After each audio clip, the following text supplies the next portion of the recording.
ভয়ানক ব্লগ।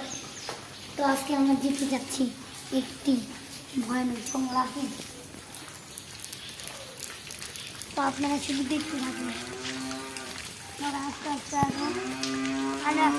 এখন হচ্ছে বৃষ্টির দিনে অনেক ভয়ানক হয় জায়গাটা। রাত্রে, বিশেষ করে রাত্রে বেশি ভয়ানক লাগে। এই দেখুন, আগেকার আদিবাসীরা এরকম জাল দিয়ে বেড়া দিয়ে রাখতো, জানি কোনো মানুষ আসেন আগে দিন দেখায়। আগের দিনের বাচ্চারা এই সুইমিং পুলে গোসল করতো। এই সুইমিং পুলটায় আমরা একবার গোসল করেছিলাম। তারপরে ক্যামেরাম্যান এখানে আসো। আরেকটা হচ্ছে এমন একটি ঘর, আগের যুগের মানুষরা থাকতো। এই ঘরে এখন হাসপাতাল হয়। আসো ক্যামেরাম্যান আসো, ঘরটা একটু দেখানো হবে।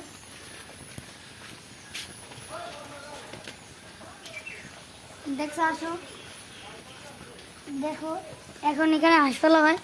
আমরা এখন হাসপাতালে এখানে দেখুন ফ্যান আছে উপরে। এখানে রাজহাঁস বিশেষ করে পালানো হয়। চলো এবার অন্য জায়গায় দেখাই। এখানে একটা পুকুর আছে, আসেন পুকুরটা দেখি। আমরা যদি এটা পার হতে যাই আমাদের এখান দিয়ে পাও আটকে যাবে, তাই আমরা উপর দিয়ে আসতে পারবো। এরা একটা সিস্টেম করছে তারা। এই যে পুকুর, এই পুকুরে গাইস এই 2টা না 3টা পুকুর আছে এখানে। এই 3টা পুকুরে এক হলে এখানে একটি জিন বাস করে। তার নাম অনেকেই শুনেছেন, তার নাম হচ্ছে চুলবালে। আসেন আগে দিন দেখাই। বিশেষ করে এখানে একটি পাবলিক টয়লেট আছে, এটা আপনারা দেখলে আসেন আসেন আসেন।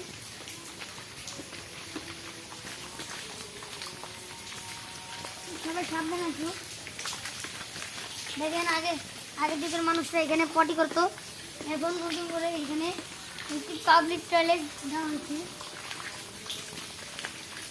যারা আগে এই নদীতে গোসল করতে আসতো তারা এই টয়লেট করতো। চলো আজকে জুম্মার দিন আমরা নামাজ পড়তে যাবো, তাই আমরা ব্লগটা আরো বড় করবো। আর আমি একটা কথা বলতে চাই,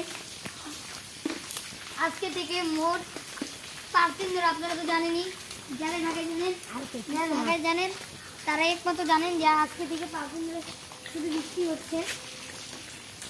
আর এখানে একটি নতুন আজকে এখানে বিদায় নিচ্ছি। আসসালামু আলাইকুম।